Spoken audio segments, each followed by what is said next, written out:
এমন আচরণ বক্তব্য আপনি রাখতে পারেন না যেটা আপনি শুরুতেই আপনার গায়ে কাজে লাগাই দিবে। তারপরে এটা কি ইন্ডিয়ানরা ব্যবহার করবেন না আপনার বিরুদ্ধে? এই গাজায় হিন্দের বক্তব্য এইবার বুঝছেন?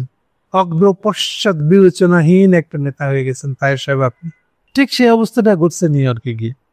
তায়ের সাহেব সমর্থক, শুভানির্দায়ী যাদেরকে বলি আমরা, এরকমদের কাছে বক্তৃতা দেওয়ার সময় উনি এখন গাজায় হিন্দ বিজয় হবে সেই বর্ণনা শুরু করছেন। গাজায় হিন্দ মানে অমুসলমানরা পরাজিত হবে। আচ্ছা দেখেন, আপনি একই সাথে নেতানিয়াহু সমর্থক, একই সাথে দুনিয়ার শান্তি চাইবেন, এটা হবে? এই দুটো একসাথে যাবে না। প্লাস আপনারা জামাতে ইসলাম যদি সত্যি ক্ষমতায় যাওয়ার মতন একটা দল হতে চান, তাহলে আপনাকে তো দায়িত্বশীল হতে হবে। দেশের ইন্টারন্যাশনাল আইন কানুনের প্রতি জানাশোনা এবং শ্রদ্ধা থাকতে হবে। আপনি এই যে বলে এই যুগে চলতে পারবেন না, আপনাকে উল্টা একটা দাঙ্গাবাজ, যুদ্ধবাজ দেশ হিসেবে চিহ্নিত হতে হবে। কাজে কেন ইসলামী দলগুলো ক্ষমতা যেতে পারে না? এইসবের কারণে। জামাতের ভাইস প্রেসিডেন্ট, তাদের বাসায় নায়েবে আমির তাহের সাহেব, তাহের সাহেব ইউনূসের সফর সঙ্গী হয়ে আছেন এখন। তাহের সাহেব আমেরিকাতে তাদের নিজস্ব একটা দলীয় বা দলীয় বন্ধুদের সমাবেশে বক্তব্য রেখেছি। ডাকসু ইলেকশনের পর থেকে আমার বক্তব্যটা অনেক বেশি জামাতের পক্ষে যায়, জামাতের প্রতি অন্তত সফট। জামাত এবং জামাত বিরোধী দুজনেই নোটিস করছে, কেউ অভিযোগ করে, কেউ এটাকে খুশি হয়, এরকম একটা অবস্থা।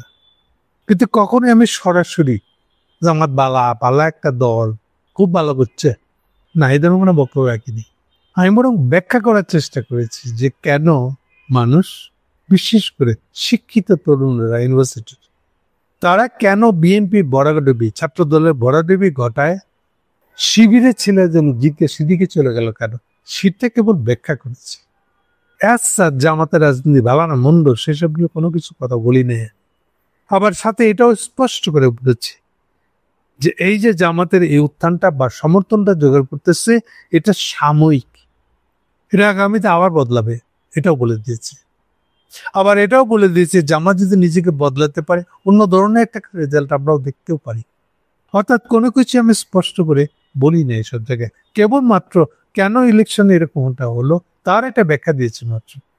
কিন্তু আজকে সম্ভবত আমি এমন কিছু বলবো যেটা বাইরের দিক থেকে দেখে যারা আমাকে জামাত সমর্থক মনে করে তারা একটু বিপদ আচরবেন। কারণ আজকের বক্তব্যটা জামাতের সমালোচনা।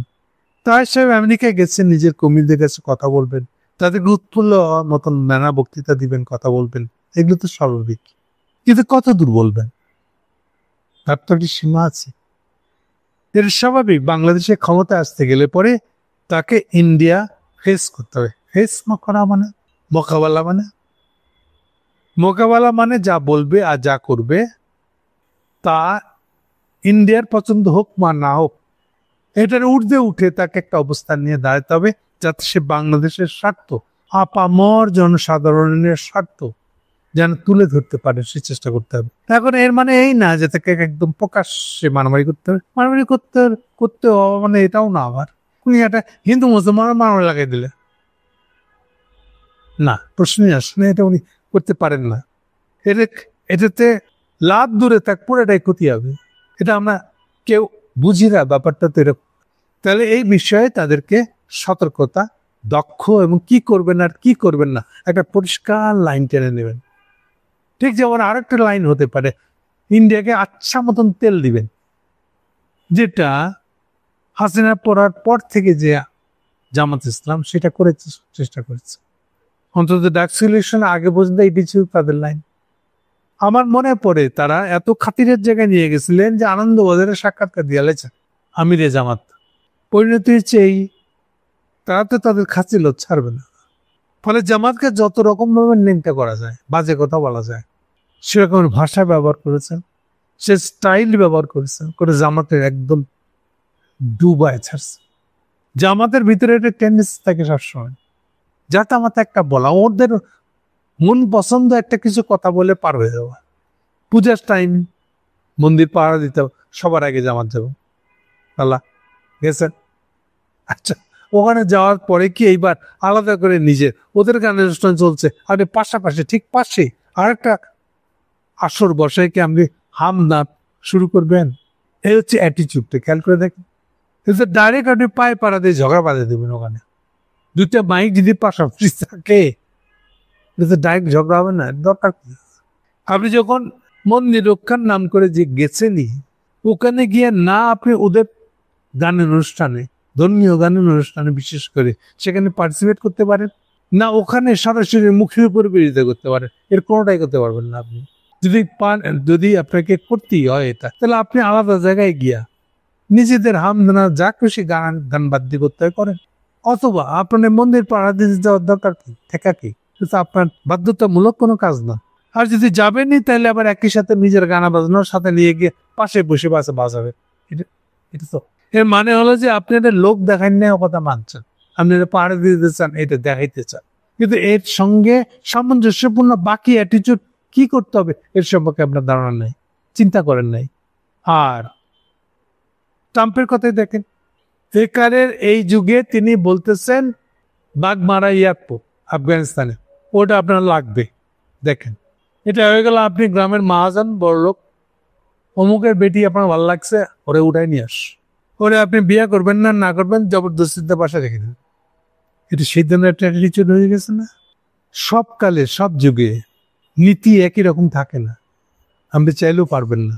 নবীর আমলে যে যুদ্ধ নীতি বা পাট পরবর্তীকালে, ইভেন এই সেকেন্ড ওয়ার্ল্ড ওয়ার শুরু হওয়ার আগে পর্যন্ত যে যুদ্ধের নীতি ছিল আর এখনকার যুদ্ধ নীতি আকাশ পাতাল ফারাক হয়ে গেছে। যেমন কোন দেশ আরেকটা দেশের উপরে তার ভূমি নিয়ে নিজের ভূমি বানাইতে পারে না, এটা হচ্ছে এই ধারণার উপরে জাতিসংঘ গঠিত হয়েছে।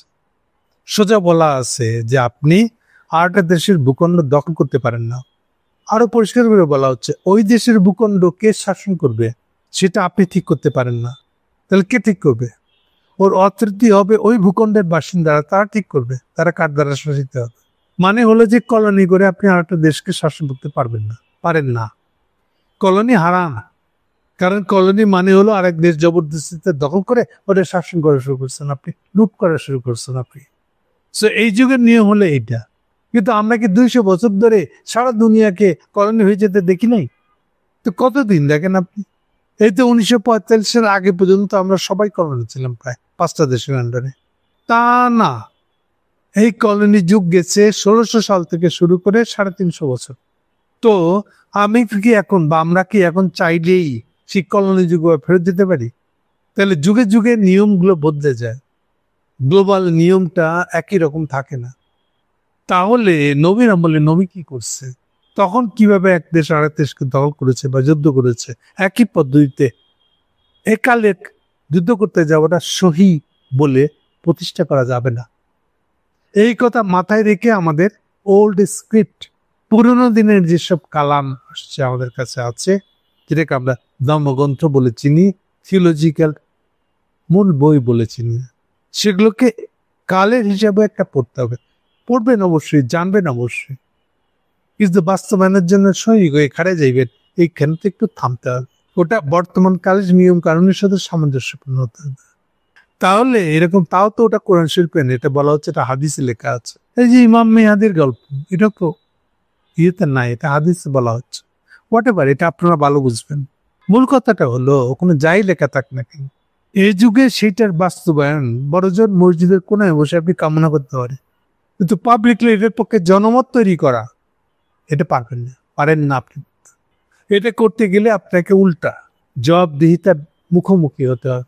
প্লাস আপনারা জামাতে ইসলাম যদি সত্যি ক্ষমতায় যাওয়ার মতন একটা দল হতে চান, তাহলে আপনাকে তো দায়িত্বশীল হতে হবে। দেশের ইন্টারন্যাশনাল আইন কানুনের প্রতি জানাশোনা এবং শ্রদ্ধা থাকতে হবে। আপনার পড়শি দেশের উপরে আপনি যুদ্ধের হুমকি দিয়া তাদের দখল করে নেবেন কেন? আমার পুরানো স্ক্রিপ্ট এটা বলা আছে, এটা কেমন শোনাবে? আপনি এই যে বলে এই যুগে চলতে পারবেন না, আপনাকে উল্টা একটা দাঙ্গাবাজ যুদ্ধবাজ দেশ হিসেবে চিহ্নিত হতে হবে। আপনি ইউএনের ওই প্ল্যাটফর্মে যাবেন, যে কোনো পদ পা রাখবেন, আপনাকে বলা হবে আপনি যুদ্ধবাজ, আপনি এথেনে ঘৃণা ছড়াচ্ছেন। এইসব দিকে কোনো খেয়াল নেই আপনার, আপনি ক্ষমতায় যাওয়ার স্বপ্ন দেখেন। আপনার নিজের আচার আচরণ ক্ষমতায় যাওয়ার মতন যোগ্য একটা দল যেরকম থাকে সেরকম হতেই হবে, তার কোনো কিছু অর্জন করেন নাই। কাজে কেন ইসলামী দলগুলো ক্ষমতায় যেতে পারে না? এইসবের কারণে। ওরা যুক্তিটা দিবে এরকম যে এককালে হয়েছে, এখন কেন হবে না? সমাজের পরিবর্তনগুলো তারা আমল করতে চাইবে না, জবরদস্তিতে খাটাবে। এই যে নেতানিয়াকে সমালোচনা করতেছে কেন? ওটা তো আপনি আবার ওই তোরা বই খুলে সেখানে দেখাইতে পারবেন কত কিছু লেখা আছে। এখন সেটা অনুযায়ী বাস্তবায়ন করতে পারবেন? নেতানিয়াহু পারবে? ওই একই যেভাবে বলতেছে, ট্রাম্প যেভাবে বলতেছে তার বাঘ মারায় আর ভোট লাগবেই, এ কিন্তু বাপের, এটা কি আমেরিকান সম্পত্তি না? কায়দাটা করে বলতেছে যখন কথাটা, এয়ারপোর্ট আমরা বানাইছি, তো তুমি বানাইতে কে বলছে? কলোনি আমলে তো ব্রিটিশরা বাংলাদেশের রেলওয়ে বানাইছে, তো রেলওয়ের মালিক কি ব্রিটিশরা? চিটাং পোর্ট তো ব্রিটিশরা বানাইছে, চিটাং পোর্টের মালিক কি ব্রিটিশরা? তাইলে প্রত্যেকটা সময়ে যে আন্তর্জাতিক নিয়ম আইন থাকে তা মেনে চলা আপনার জন্য বাধ্যতামূলক। আপনাকে তো যোগ্য হইতে হবে, শুধু দেশের নেতা না, গ্লোবালি অ্যাকসেপ্টেবল একটা নেতা। এমন আচরণ বক্তব্য আপনি রাখতে পারেন না যেটা আপনি শুরুতেই আপনার গায়ে কাজে লাগাই দেবে। এখন এইটা কি ইন্ডিয়ানরা ব্যবহার করবেন আপনার বিরুদ্ধে? এই গাজায় হিন্দের বক্তব্য এইবার বুঝছেন? অগ্র পশ্চাৎ বিবেচনাহীন একটা নেতা হয়ে গেছেন তাহের সাহেব আপনি।